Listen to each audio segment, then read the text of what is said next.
नमः श्रीयतिराजाय विवेकानंद शूराय सच्चिद सुख स्वरूपाय स्वामिने तापहारिणे। ठाकुर मा स्वामी जी के भक्तिपूर्ण प्रणाम निवेदन करी। आपनादेर सकलके आंतरिक श्रद्धा जानाई। स्वामी विवेकानंद अनुध्यान आमादेर साधारणत प्रत्येक सप्ताहे सोमवारे हुए थाके। कखनो आमरा स्वामीजीर चिठी पाठ करी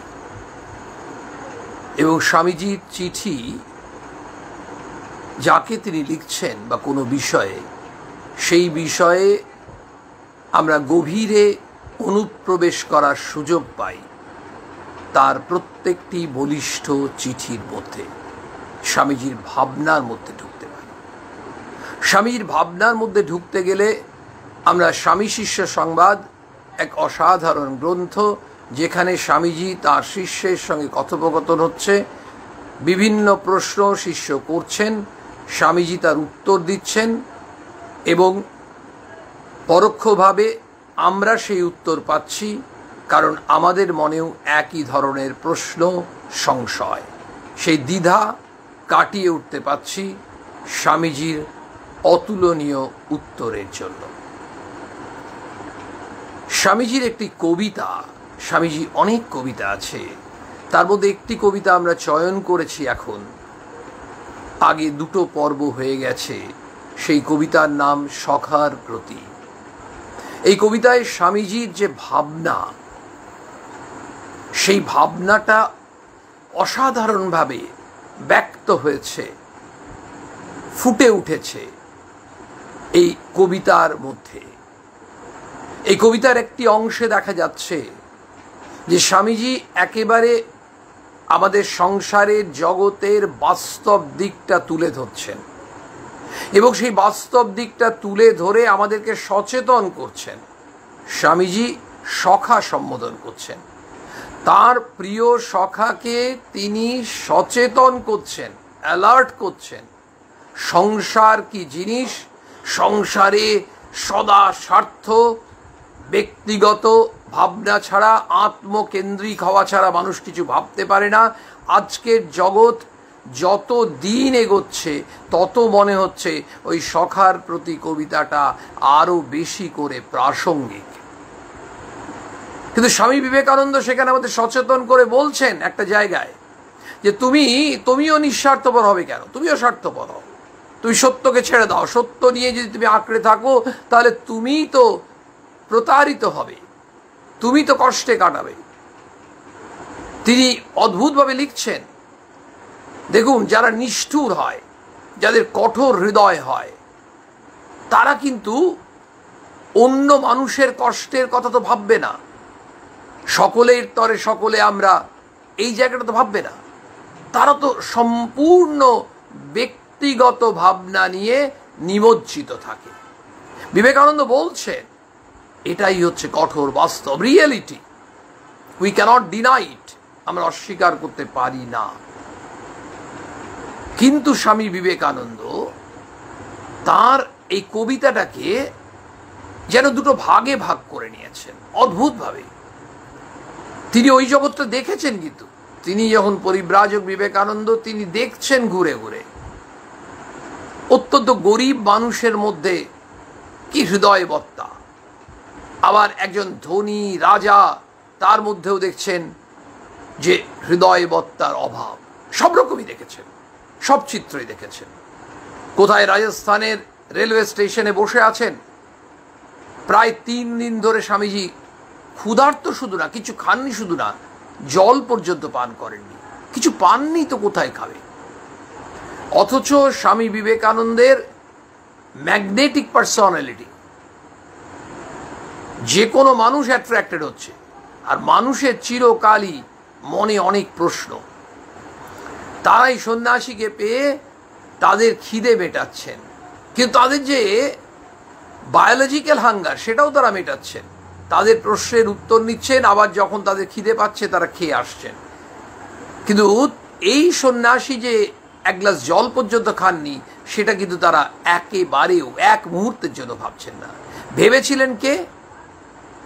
ওই নিচু জাতির মানুষটি। তিনি নিজে বলছেন, আমি নিচু জাতের, আমি চামার, আমি আমার হাতের খাওয়া। তার খুব ইচ্ছে করছে, তিনি ফাঁক পেয়ে এসেছেন, বলছে যে আমার খুব ইচ্ছে করছে যে আপনাকে আমি কিছু খাওয়াই, কিন্তু আমি তো অত্যন্ত নিচু জাতের, আমি কি করে আপনাকে খাওয়াবো? স্বামী বিবেকানন্দ তাকে সেই অনুমতি দিলেন। বলছে না না, কে বলছে নিচু জাতের? তার হাতের খাবার খেয়ে তখন অন্য মানুষরা, তথাকথিত শিক্ষিত মানুষরা এসে স্বামীজিকে বলছেন, এ আপনি কি করলেন? এত বড় বড় কথা বলছেন, অথচ আপনি নিচু জাতের এই চামার এই লোক, ছোট লোকের হাতে খেলেন। তখন স্বামী বলছেন, খুব একেবারে স্বামী অত্যন্ত রকম ক্রুদ্ধ হয়ে গেলেন। তাদেরকে বললেন গম্ভীর হয়ে, কে নিচু জাতির, কে উঁচু জাতির? আমি 3 দিন ধরে যে এক গ্লাস জল পর্যন্ত খাইনি, আপনারা কেউ আমাকে জিজ্ঞেস করেছেন? অথচ এই মানুষটি যে আমার ক্ষুধা তৃষ্ণা মেটাবার জন্য এগিয়ে এলো, সে নিচু জাতের, সে ছোট, আর আপনারা বড়। সবাই দেখেছেন এগুলো দেখার পর তারপরে আবার সখাকে বলছেন, আমাদেরকে বলছেন, প্রথমে তো এই ধরনের বলছেন, হ্যাঁ স্বার্থপর হতে পারো, সত্যকে থেকে বিচ্যুত হয়ে যাও। স্বামীজি কি সত্য থেকে বিচ্যুত হওয়ার কথা বলবেন? বলবেন না। বলে তারপর বলছেন আসল কথাটা। স্বামীজি ওই কবিতার শেষ পার্টে বলছেন যে what is the philosophy of life, what should be the philosophy of life. কি তুমি কি করে এই যে জীবন আমরা কাটাচ্ছি, কিভাবে কাটাতে হবে এবং প্রকৃত পন্থাটা কি, সেটা তিনি আমাদের বললেন। ওই যে মানব প্রেম, জীব সেবা, শিব জ্ঞানে জীব সেবা, ঠাকুরের সেই কথাটি সহজ করে তিনি তারপর সখার প্রতি কবিতার শেষের অংশে, মানে এইভাবে দুটো ভাগে তিনি ভাগ করছেন। আজকে আমরা যে জায়গাটায় আছি, আমরা পার্ট পার্ট করে করছি। একটা জায়গায় আমরা পড়েছিলাম, সাক্ষাৎ নরক স্বর্গময়, কে বা পারে ছাড়িতে সংসার। সাক্ষাৎ নরক স্বর্গময়, কে বা পারে ছাড়িতে সংসার। কেন ছাড়তে পারছে না? কারণ ওই উটের কাটা ঘাস খাওয়ার মতো দরদর করে রক্ত বেরোচ্ছে, তবু ছাড়বে না। আমাদের যে জিনিসটা হচ্ছে একদম নরকের মতো স্পষ্ট, যেটা সেটাকেই আমরা স্বর্গ বলে ধরে আছি। সেই জন্য বলছেন সাক্ষাৎ নরক স্বর্গময়, কে বা পারে ছাড়িতে সংসার। কেউ পারে না, কেউ সংসার ছেড়ে যেতে পারবে না। ওই উটের কাটা ঘাস খাওয়ার মতো। কাটা ঘাস খেলে যেমন দরদর করে রক্ত বেরোচ্ছে, তাও সে ছাড়বে না। আমরা সংসারে যাই, যা কিছু যাতনা, যা কিছু কষ্ট, যা কিছু যন্ত্রণা, সমস্ত কিছু, কিন্তু আমরা সংসার ছেড়ে যেতে পারবো না, পারি না। কর্মপাশ গলে বাঁধা যার, কৃতদাস বলো কোথা যায়। কৃতদাস তার কি সে আছে? সে তো মালিকের অধীন। তেমনি আমরা তো কর্মের অধীন, আমরা তো কর্মপাশ আমাদের গলায় বাঁধা আছে, আমরা কর্মাধীন। সুতরাং আমরা সবাই কর্মবিপাকে পড়ে আছি। তাই আমাদের জীবন তো সেই বৈরাগ্য আশ্রিত জীবন নয়। তাহলে আমাদের কোনো উপায় নেই, কিচ্ছু উপায় নেই, এই যে আমরা এইভাবেই থাকবো। তখন স্বামীজি বলছেন যোগ ভোগ গারস্থ সন্ন্যাস, জপ তপ ধন উপার্জন, ব্রত ত্যাগ তপস্যা কঠোর, সব মর্ম দেখেছি এবার। জেনেছি সুখের নাহি লেশ, শরীর ধারণ বিড়ম্বন। বলছে কোনো উপায় নেই, কোনো উপায় নেই। হ্যাঁ আছে, সেটা বুঝতে হবে। কি বুঝতে হবে? এই যে আমরা এত যোগ ভোগ করছি, গারস্থ সন্ন্যাস, সন্ন্যাস কিন্তু গৃহী সন্ন্যাস, এগুলোর প্রয়োজন। তাহলে আমরা জপ তপ কেন কিছুর জন্য করছি? এই যে কঠোর তপস্যা করছি, এগুলো কিসের জন্য করছি? সুখের জন্য। হ্যাঁ তাই, কিন্তু বলছেন এত করেও আমরা সুখ পাচ্ছি না তো। কই আমরা জপ ধ্যান করি না? করি তো। অনেকে কঠোর তপস্যা করছেন, গারস্থ সন্ন্যাস করছেন, কত রকম উপায় আমরা দেখছি। বলছেন জেনেছি সুখের নাহি লেশ, বিন্দু মাত্র সুখ আমাদের নেই। কেন সুখ নেই? শরীর ধারণ বিড়ম্বন। শরীর যখন ধারণ করেছি, সে মায়ের কথা, মা বলছেন যে শরীর ধারণ করলেই দুঃখ কষ্ট পেতেই হবে। শরীর ধারণ করলে দুঃখ কষ্ট পেতেই হবে, মানে উই ক্যানট অ্যাভয়েড ইট। একদম মা বলে দিচ্ছেন, যেহেতু আমরা শরীর ধারণ করেছি, ইট ইজ ইনএভিটেবল, কেউ এড়াতে পারবে না। দেহ ঘর কি দণ্ডহি সব কাহু কাহোয়, তুলসীদাস বলছেন। মানে আমাদের যখন শরীর ধারণ করেছি তার দণ্ড শাস্তি, দেহ ঘর কি দণ্ডহি সব কাহু কাহোয়, সববার হবে, সকলের হবে, প্রত্যেকের হবে, যেহেতু শরীর ধারণ করেছি। সেই জন্য স্বামীজি বললেন, জেনেছি সুখের নাহি লেশ, শরীর ধারণ বিড়ম্বন। শরীর ধারণ করে কি করছি আমরা? শুধু দুঃখই পাচ্ছি, সুখ নেই। তার সঙ্গে বলছেন, যত উচ্চ তোমার হৃদয় তত দুঃখ জানিও নিশ্চয়। একেবারে সত্যটা আমাদের সামনে বলছেন। যাদের হৃদয়ের সম্প্রসারণ হয়েছে, যারা প্রেমিক, যারা হৃদয়বান মানুষ, যত উচ্চ হৃদয়, তোমার হৃদয় যত বড় হবে তত তোমার হৃদয়ে দুঃখ বাজে। কেন দুঃখ বাজে? কেন কষ্ট হয়? অন্যের জন্য যন্ত্রণা হয়, অন্যে কষ্ট পাচ্ছে তার জন্য তুমি কষ্ট পাচ্ছ। স্বামীজি কাতরাচ্ছেন, শিকাগোতে কাতরাচ্ছেন 11ই সেপ্টেম্বর রাত্রে 1893, যেখানে স্বামীজিকে ওই নরম বিছানায় শুতে দেওয়া হয়েছে, রাজকীয় সম্বর্ধনা সমস্ত। সেখানে তিনি বিছানা থেকে নেমে মাটিতে শুয়ে কাঁদছেন, চিৎকার করছেন, মায়ের কাছে প্রার্থনা করছেন। এখানে লক্ষ লক্ষ টাকা মানুষ অপচয় করে, আর আমার দেশে লক্ষ লক্ষ মানুষ দুবেলা খাবার জোটে না, অনাহারে মারা যায়। তাদের জন্য কাঁদছেন। কেন কাঁদছেন বিবেকানন্দ? আর 5টা মানুষ কাঁদছেন না কেন? বিবেকানন্দের হৃদয় এত বড় ছিল, আকাশ হৃদয়, এই বিশাল হৃদয়, যার হৃদয়ে সবসময়ই অন্যের যন্ত্রণা। সেটা আমার আপনার কথা নয়, স্বামীজি নিজের মুখের কথা, আবু পাহাড়ে, এবং সেটা তাঁরই গুরু ভাই স্বামী তুরীয়ানন্দজি মহারাজ বলছেন। স্বামীজি তাকে বলছেন, হরি ভাই, আমি তোমাদের তথাকথিত ধর্মের কিছু বুঝি না, আমার হৃদয়টা এত বড় হয়ে গেছে, অন্যের যন্ত্রণায় আমি ব্যথা বোধ করছি, অন্যের কষ্টে আমি যন্ত্রণা পাচ্ছি। সোকল কনভেনশনাল রিলিজিয়ান আমি কিচ্ছু বুঝি না। আমরা কনভেনশনাল রিলিজিয়ানের কথা বলি, শাস্ত্রে লেখা আছে, আমরা সেটার কথা বলি। সেখানে বিবেকানন্দ ধর্মকে নিয়ে এলেন কি? ঘরে ঘরে পৌঁছে দিলেন। যে প্র্যাকটিক্যাল বেদান্ত, প্র্যাকটিক্যাল রিলিজিয়ান, ধর্ম ব্যবহারিক ধর্ম। ব্যবহারিক ধর্ম হচ্ছে জীবই শিব, এটি স্বামীজি আমাদের শোনাচ্ছেন। বলছেন, আমি তোমাদের তথাকথিত ধর্মের কিচ্ছু বুঝি না, কিন্তু হৃদয়টা বড় হয়ে গেছে, এত বড় হয়েছে যে অন্যের কষ্ট হলে না আমার ভেতরটা বুক ফেটে যায়। এবং ওই মুহূর্তে তার হৃদয়টা কেমন হচ্ছিল, হরিভাই তার এক্সপ্রেশন দিচ্ছেন আর বলছেন আর কাঁদছেন। স্বামী অঝরে অন্যের দুঃখে কাঁদছেন, একজন সন্ন্যাসী। তখন হরিভাই বলছেন তার হৃদয়টা ওই মুহূর্তে মনে হচ্ছিল একটা বিরাট কড়াই, সেখানে যেন একটা প্রতিষেধক মলম তৈরি হচ্ছিল, যে মলম অন্যের দুঃখ ক্ষত দূর করবে। বলছে, যত দুঃখ, যত উচ্চ তোমার হৃদয় তত দুঃখ জানিও নিশ্চয়। অদ্ভুত কথা। বলছে সবার দুঃখ তার হৃদয়ে বাজে, কিন্তু কেন কেন তার জন্য বাজছে হৃদয়ে? কিন্তু তারই সঙ্গে আরেকটা ফিলিং, একজনের দুঃখ দূর করার ক্ষমতা তার নেই।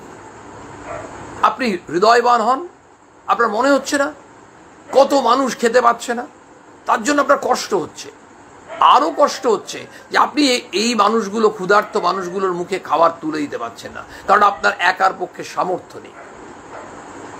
সে বলছে যত উচ্চ তোমার হৃদয় তত দুঃখ জানিও নিশ্চয়। বেশি দুঃখ পেতে হবে, তাহলে আমরা কি করব? হৃদয়টাকে সংকীর্ণ করব, তার আনন্দে থাকবো।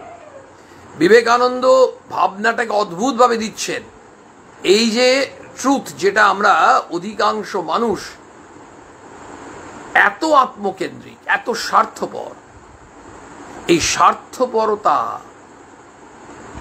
এমন একটা বিষ, সেই জেনে শুনে বিষ করেছি পান আমাদের অদ্ভুতভাবে।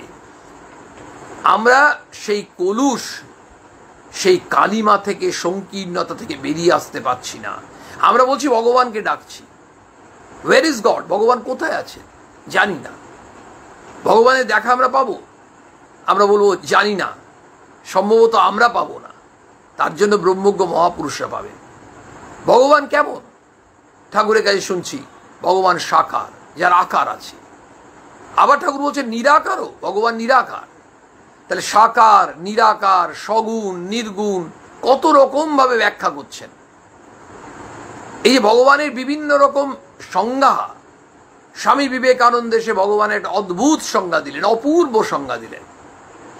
বলছেন আনসেলফিশনেস ইজ গড, স্বার্থ শূন্যতাই ভগবান। ইউ বিকাম আনসেলফিশ, তুমি নিঃস্বার্থপর হও, তুমি আর একজনের কথা ভাবতে শেখো। একটা মানুষকেও তুমি চেষ্টা করো একদিনের জন্য একটু আনন্দ দিতে। বলছেন সেটাই হচ্ছে আসল, বাকি সব ঘোড়ার ডিম। সেটাই সত্য, স্বামীজির কথা। আমরা একটা মানুষকেও একদিনের জন্য আনন্দ দিতে পারি, সেটাই আমাদের ব্যাংকের অ্যাকাউন্টে জমছে। এটা সেই আমাদের এই ন্যাশনালাইজ ব্যাংক বা প্রাইভেট ব্যাংকগুলো নয়।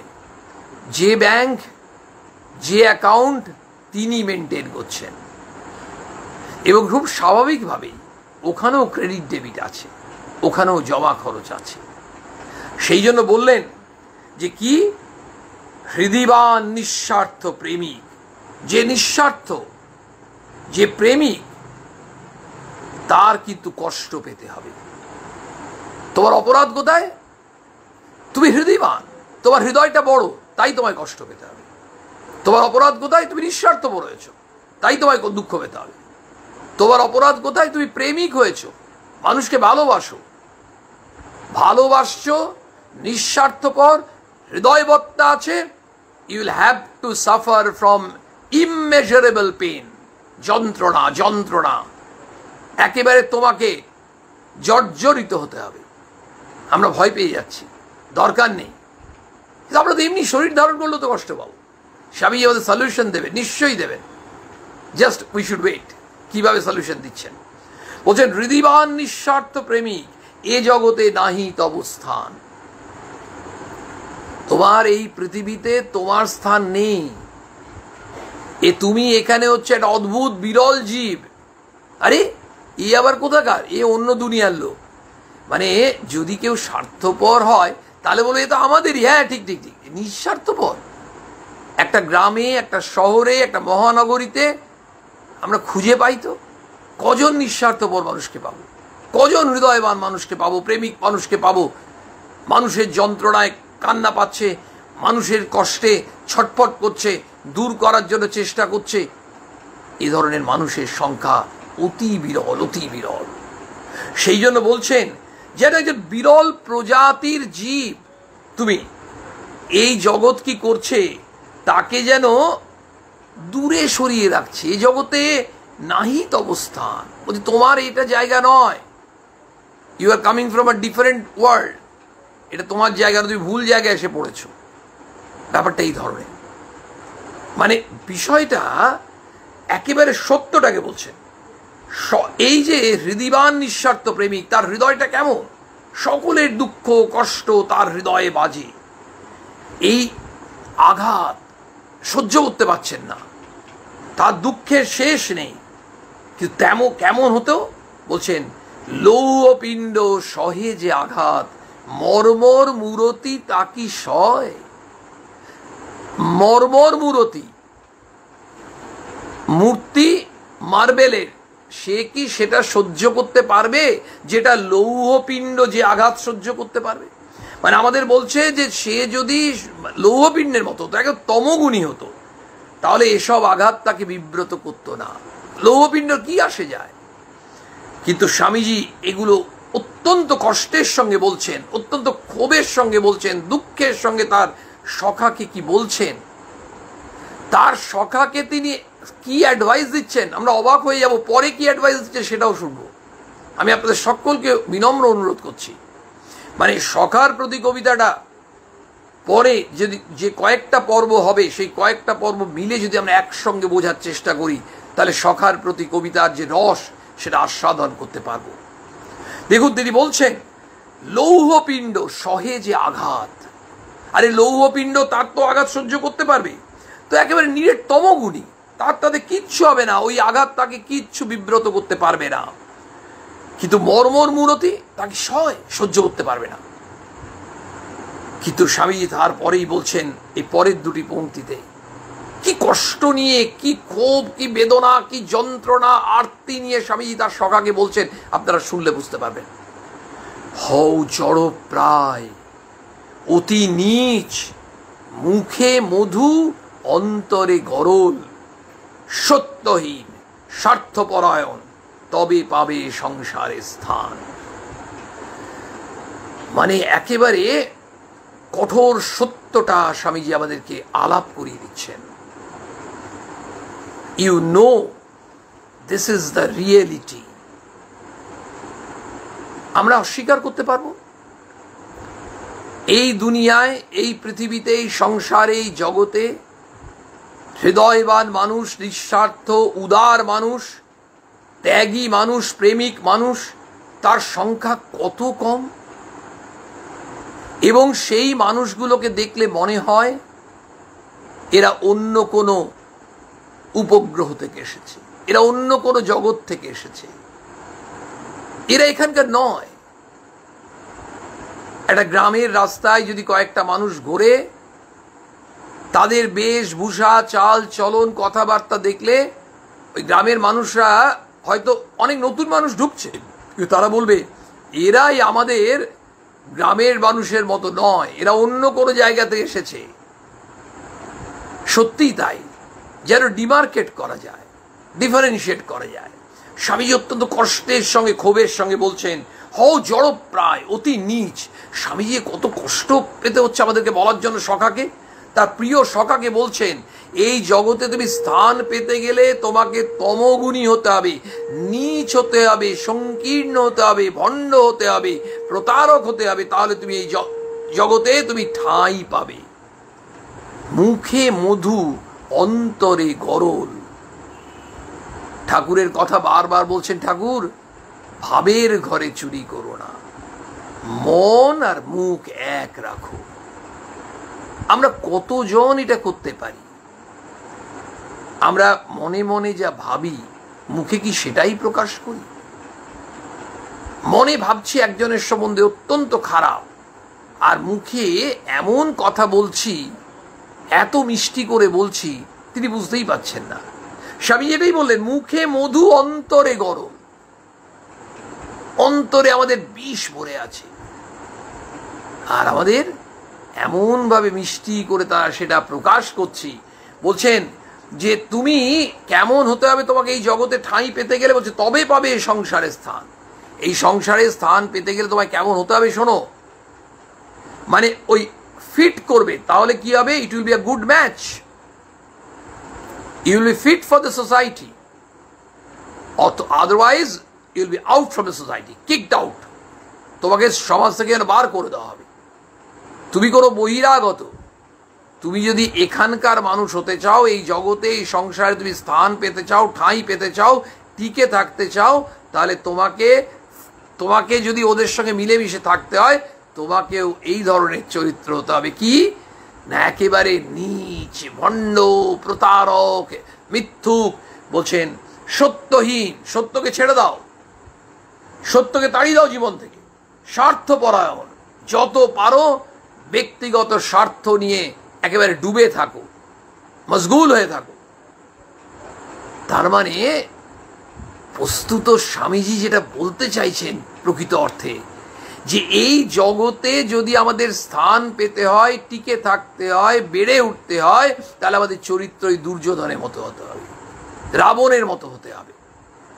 এবং আমরা কি হবে? সত্যিকারে তখন আমরা, এবং এটা ঘটনাও কিন্তু দেখুন, আমরা চোখের সামনে দেখতে পাচ্ছি যারা সত্য থেকে ডিভিয়েট করে গেছে, যারা সততা থেকে ডিভিয়েট করে যাচ্ছে, স্বার্থ থেকে বিচ্যুত হয়ে যাচ্ছে, নিঃস্বার্থপরতা থেকে বিচ্যুত হয়ে যাচ্ছে, স্বার্থপর হয়ে যাচ্ছে, সত্যহীন হচ্ছে, প্রতারক, ভণ্ড, অসৎ, ওইভাবে জীবনযাপন করছে, কিন্তু তারা প্রভূত সম্পদের মালিক, এবং তারা যেন দিব্যি মাথা উঁচু করে সমাজে টিকে আছে, বুড়ো আঙুল দেখিয়ে দিচ্ছে। এবং এই যে জায়গাটা, এইভাবে তারা হু করে উপরে উঠে যাচ্ছে। আর যারা সত্যকে আঁকড়ে আছে, সততার পথে আছে, দেখা যাচ্ছে তারা হয়তো দুবেলা দুমুঠো নুন ভাতি জুটছে না, এমন বহু মানুষ আছে। এর থেকে আমাদের কি মনে হচ্ছে? আমরা কেন শুধু শুধু সৎ হব? কেন সত্যপরায়ণ হব? আমরা কেন পবিত্র থাকব? স্বামীজির সখাকে আইডিয়াল পথটা দেখিয়ে ছাড়বেন। উইল হ্যাভ টু ওয়েট, আমাদের অপেক্ষা করতে হবে। উনি একটা ফেজ আমাদেরকে কিন্তু অদ্ভুত একটা ইয়ের মধ্যে রাখছেন, মানে বাস্তবসম্মত করে আমাদের প্রকৃত শিক্ষাটা দেবেন, বাস্তবের সঙ্গে কিন্তু পরিচয় করিয়ে দিচ্ছেন। না হলে আমরা কি হবে? আমরা ইলিউশনে ভুগব, রিয়েলিটি থেকে সরে আসবো, কল্পনার জগতে, স্বপ্নের জগতে ঘুরবো। কল্পনা নয়, বাস্তব যেটা সেটা স্বামীজি তুলে ধরছেন। কিন্তু আমাদের মনে হবে স্বামীজি কি করে এটা বললেন? স্বামীজি তো বলেছেন সত্যের জন্য সব কিছু ত্যাগ করা যায়, কিন্তু কোনো কিছুর জন্য সত্যকে নয়। তাহলে তিনি কি করে এই কবিতায় লিখছেন যে হও জড় প্রায় অতি নীচ, মুখে মধু অন্তরে গরল, সত্যহীন স্বার্থপরায়ণ তবে পাবে সংসারে স্থান। তিনি লিখছেন কেন? তিনি বলছেন যে এটা হচ্ছে রিয়েলিটি, কিন্তু তিনি আমাদের হতে বলছেন না। অত্যন্ত ক্ষোভ, অত্যন্ত যন্ত্রণা, অত্যন্ত বেদনা, কষ্ট নিয়ে তার সখাকে কথা বলছেন। পরে তিনি পথ দেখাবে, আলো দেখাবে। বলছেন বিদ্যা হেতু করি প্রাণপণ, অর্ধেক করেছি আয়ু ক্ষয়। স্বামী বিবেকানন্দ এগুলো কেন বলছেন? এগুলো উনি দেখলেন, ফেস করলেন, ফেস করে যেগুলো উনি এক্সপিরিয়েন্স করলেন সেগুলো আমাদের সঙ্গে শেয়ার করছেন।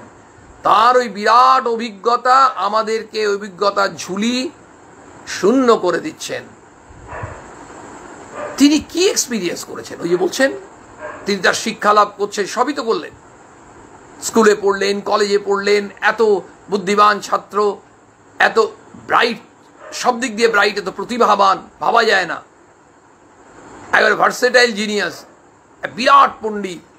সেই স্বামী বিবেকানন্দ থাকলেন শরীরে কতদিন? 39 বছর কয়েকটা মাস, 39.5 মতো। আমরা নিয়ারলি 40ই ধরি। উনি পড়াশোনা, উনি 1863 ঠাকুরের কাছে যখন আসছেন, কত বয়সে আপনারা জানেন? 18 বছর। উনি এই যে কলেজের পরীক্ষা দিলেন, সব মিলিয়ে পড়াশোনা করছেন, তার বয়স তখন কত? 20 মতো। তাহলে 40 মতো, যদি 40-এর কাছাকাছি তিনি শরীরে ছিলেন, তার অর্ধেক মানে কত? 20। দেখুন, বিদ্যা হেতু করি প্রাণপণ, অর্ধেক করেছি আয়ু ক্ষয়।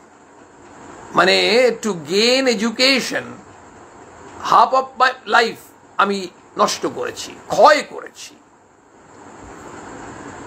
প্রেম হেতু উন্মাদের মতো প্রাণহীন ধরেছি ছায়ায়, ধর্মতরে করি কত মত, গঙ্গা তীর শ্মশান আলোয়, নদী তীর পর্বত গহ্বর, ভিক্ষাসনে কত কাল যায়। অসহায় ছিন্ন বাস ধরে দ্বারে দ্বারে উদর পূরণ, ভগ্ন দেহ তপস্যার ভারে, কি ধন করিনি উপার্জন। এইবারে আসছেন স্বামীজি, শিক্ষা পেলেন, একাডেমিক দিক দিয়ে সব হলো, কিন্তু উনি যে এত তপস্যা করলেন, কোথায় জঙ্গলে, কোথায় পর্বতে, কোথায় গুহায়, কোথায় শ্মশানে, কত কঠোর তপস্যা, জপ, ধ্যান, খেতে পাচ্ছেন না 2 দিন 3 দিন, কত সময় হয়েছে, নগ্ন পায়ে, কাপড় ছেঁড়া, কিভাবে কাটিয়েছেন আপনারা তো স্বামীজির জীবন পড়েছেন, জানেন সেই স্বামীজি এত কিছু করলেন, করার পরে নাথিং গোজ ইন ভেইন। উনি এগুলো থেকে কিছু না কিছু তো গেন করলেন। বলছেন কি ধন করিনু উপার্জন, এটা তো আমরা বুঝতে পারছি। উনি টাকা সোনা হিরে এই ধন নিশ্চয়ই উপার্জন করেননি। কি ধন উপার্জন করলেন সেটাই কিন্তু আমরা শোনার জন্য একেবারে অধীর আগ্রহে অপেক্ষা করব, যেটা আমাদের সখাদের জন্য, স্বামীজির সখা তো, তাদের প্রত্যেকের জন্য প্রয়োজন। তিনি কি ধন উপার্জন করেছেন সেই ধনটা উজাড় করে দেবেন আমাদের জন্য। স্বামীজি কিছু নিতে আসেননি তো, তিনি দিতে এসেছেন। আর তার সখাকেও তাই বলছেন, দাও। স্বামীজির নিজের কোড ল্যাঙ্গুয়েজ যদি হয় তাহলে উনি চিরকাল দিয়েছেন, তাই তার সখাদেরকে যদি উনি সব কিছু যা শিক্ষা দিয়েছেন, যদি একটা ওয়ার্ড তার থেকে আমরা নিই, দাও। দেওয়ার শিক্ষা দিয়েছেন, নেওয়ার নয়। এই যে দেওয়া, সেটা আমরা পরে আসছি। উনি কি পেলেন? বলছেন এই যে ধর্মের জন্য কত মত, কত পথ তিনি গ্রহণ করেছেন। ধর্ম, আসল প্রকৃত ধর্ম বোঝার জন্য, জানার জন্য বিভিন্ন পথে। ঠাকুর করলেন না? ঠাকুর তারপরই বললেন যত মত তত পথ। কত পথে তিনি সাধনা করলেন।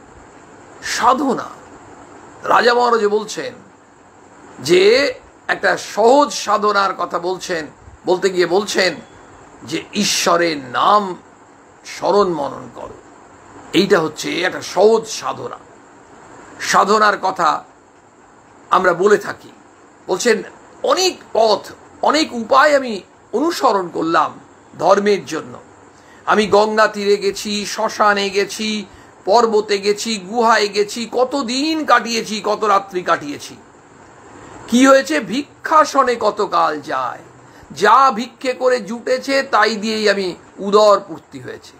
অনেক সময় স্বামীজি কিন্তু এমন হয়েছে, তিনি প্রতিজ্ঞা করেছেন আমি এখন ভিক্ষে করব না। একবার একটা ঘটনা আপনারা জানেন, তিনি যা দুদিন ধরে কারো কাছে ছাপ পারে ভিক্ষে করবেন না, ভিক্ষে পর্যন্ত করবেন না। যা ভগবান দেবেন, যদি দেন ভালো, না হলে আমি উপবাসে কাটাবো। তাই করছেন, প্রায় দুদিন হয়ে গেছে। একদিন গভীর জঙ্গলে ঢুকে পড়েছেন, এই যে জঙ্গলের কথা। তারপর বসে আছেন, ধ্যানে বসছেন, হঠাৎ দেখছেন সামনে একটা বাঘ, একেবারে খুব কাছে। স্বামীজি কিন্তু বুঝতে পেরেছেন যে বাঘটি ক্ষুধার্ত। তখন বললেন ঠিক আছে, আমি তো নিজে ক্ষুধার্ত, আমার তো খাবার জোটেনি। আমি যদি তার খাবার হয়ে তাকে সেবা করতে পারি, এটাও তো একটা সেবা। মানে আমি যদি বাঘের পেট ভরাতে পারি, আমি যদি তার খাবার হতে পারি, তাহলে তো বাঘটির উদর পূর্তি হবে। কি হৃদয় দেখুন, ওই যে যত উচ্চ তোমার হৃদয়। তারপর স্বামীজি ধ্যানে বসে গেলেন। এবার তো বাঘের পালা, বাঘ তো যা করার করবে। কিছুক্ষণ পরে যখন ধ্যান থেকে উঠছেন, দেখছেন যে বাঘ চলে গেছে জঙ্গলের ভেতরে। এই হচ্ছেন স্বামী বিবেকানন্দ। বলছেন নদী তীর পর্বত গহ্বর, কোথায় না গেছেন, পর্বতে, গুহায়, শ্মশানে, গঙ্গা তীরে, জঙ্গলে, চারিদিকে তিনি এইভাবে দিন কাটিয়েছেন। এবং পেট ভরাবার জন্য কি করেছেন? কত দরজায় দরজায় ভিক্ষা করেছেন। অসহায় অসহায়, কোথাও কোনো হেল্পলেস।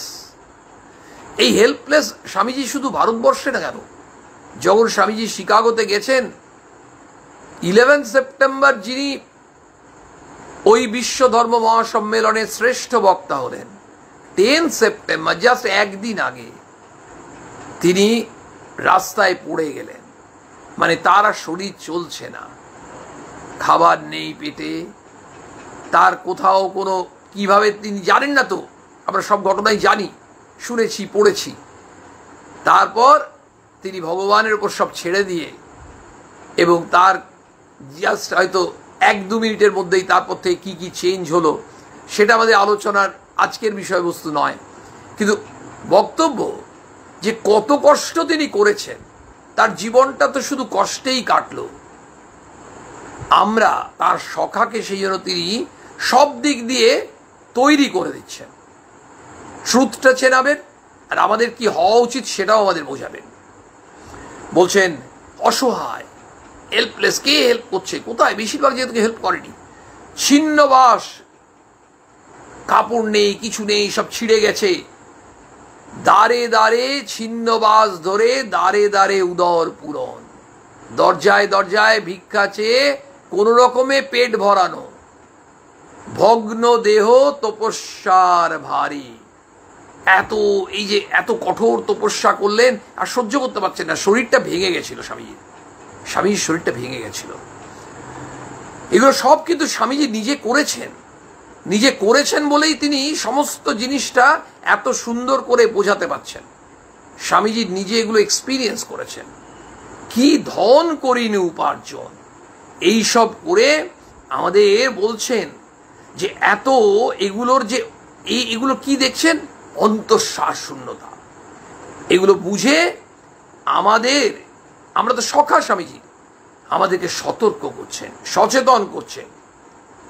এই এত সব করে কি ধন উপার্জন করলাম, স্বামীজি কি ধন উপার্জন করলেন, আমরা খুব উদ্গ্রীব। অপেক্ষা করতে হবে আমাদের আরো একটা পর্বের জন্য। পরবর্তী পর্বে আমরা স্বামীজির যে উপার্জিত ধন, সেই ভাণ্ডারের সন্ধান পাব, সেই ধনে আমরাও ধনী হতে চাইব। এটাই স্বামীজির চরণে প্রার্থনা জানিয়ে আজকে সখার প্রতি এই অংশ বিশেষ পাঠ এখানেই শেষ করলাম।